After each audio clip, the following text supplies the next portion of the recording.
ಸಾರಿಗೆ ನೌಕರರಿಗೆ ಸರ್ಕಾರದಿಂದ ಗುಡ್ ನ್ಯೂಸ್. ನೌಕರರ ವೇತನ ಪರಿಷ್ಕರಣೆಗೆ ಸರ್ಕಾರದಿಂದ ಸಮ್ಮತಿ. ಸಾರಿಗೆ ನೌಕರರ ಹಿಂಬಾಕಿಯೂ ಬಿಡುಗಡೆ. ಕಾಂಗ್ರೆಸ್ನಲ್ಲಿ ನಿಲ್ಲದ ಅಧಿಕಾರ ಹಸ್ತಾಂತರ ತಿಕ್ಕಾಟ.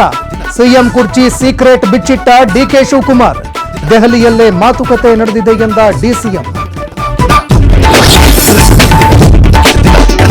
ಕಾಂಗ್ರೆಸ್ ಎಂಎಲ್ಎಗಳಿಂದ ವಿದೇಶಿ ಪ್ರವಾಸ ಜೋರು. ಆಸ್ಟ್ರೇಲಿಯಾ ನ್ಯೂಜಿಲೆಂಡ್ಗೆ ಹಾರಿದ ಶಾಸಕರು.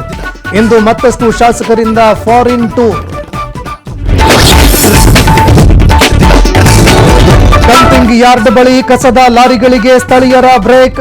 ವಿಲೇಜ್ ಡೆವಲಪ್ಮೆಂಟ್ಗಳಿಗಾಗಿ ಬೆಳ್ಳಳ್ಳಿ ಗ್ರಾಮಸ್ಥರ ಪಟ್ಟು. ರಾಜಧಾನಿಯಲ್ಲಿ ಮತ್ತೆ ಉಲ್ಬಣಿಸತ್ತ ಕಸದ ಸಮಸ್ಯೆ. ಪಾರ್ಟಿಯ ನಶೆಯಲ್ಲಿ ಮನೆಗೆ ಗುದ್ದಿದ ಫಾರ್ಚುನರ್ ಕಾರ್. ಡಿಕ್ಕಿ ರಭಸಕ್ಕೆ ಮನೆಯ ಛಾವಣಿ ಕುಸಿತ. ಹಾಸನ ತಾಲೂಕಿನ ಯಲಗುಂದ ಗ್ರಾಮದಲ್ಲಿ ಘಟನೆ.